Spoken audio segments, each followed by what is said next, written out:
pénale sera prise en se référant au rapport des arbitres. Sur le plan juridique, l'USMA est déclaré vainqueur par un score de 3-0. فائز بنتيجة 3 أهداف مقابل 0.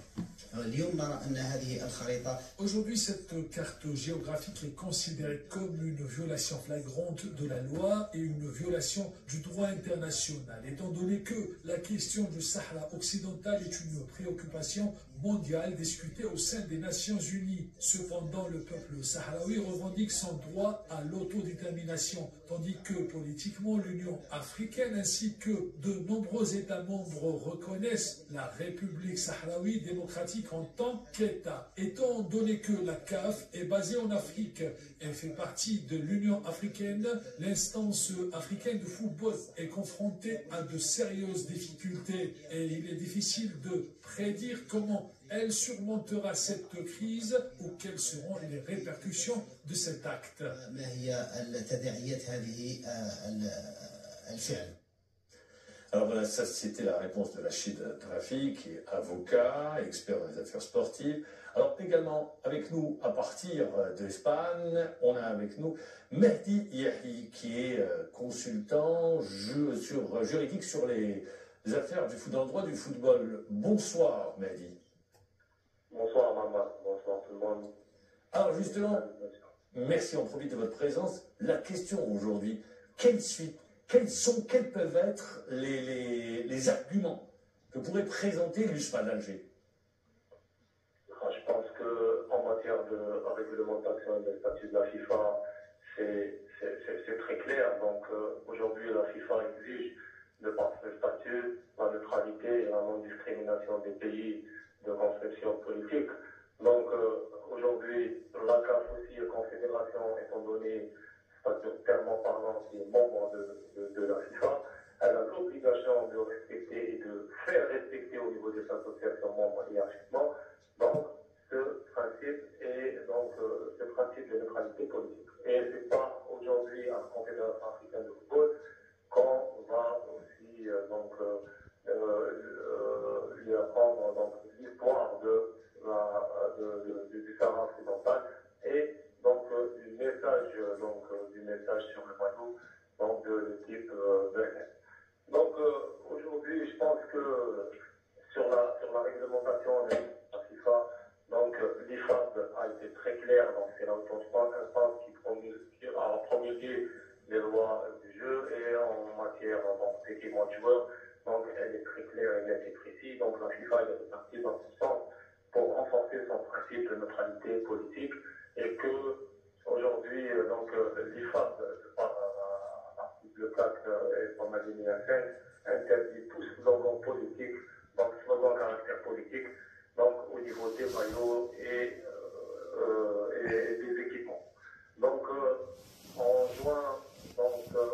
juin dernier, le Conseil de la FIFA a renforcé donc, ce principe de neutralité politique et de discrimination par une résolution donc, qui interdit tout dédain d'un pays ou d'un territoire sur les maillots ou autres équipements. Donc elle a été vraiment vers la profondeur sur le renforcement de ce principe-là.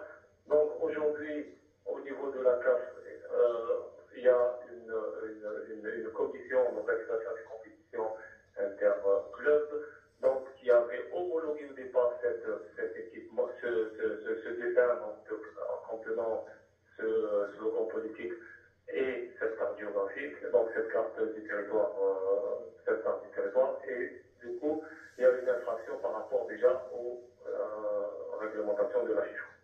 Donc aujourd'hui aussi, il faudrait signaler aussi et apporter comme renfort que la CAF, de par les lois d'organisation des compétitions interclubs, elle oblige le club visiteur donc d'avoir un deuxième maillot d'équipement sans aucune publicité, donc vierge de toute publicité. Ce qui veut dire que le club de Berkane avait l'obligation d'avoir une deuxième tenue vierge de toute publicité qui n'aurait pas qui lui aurait permis de jouer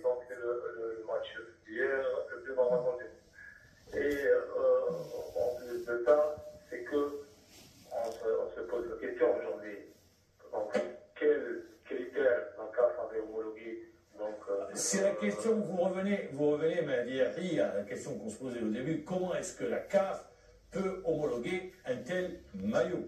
Est-ce qu'aujourd'hui également la question, la CAF n'est pas en train d'entamer sa crédibilité et de perdre cette crédibilité?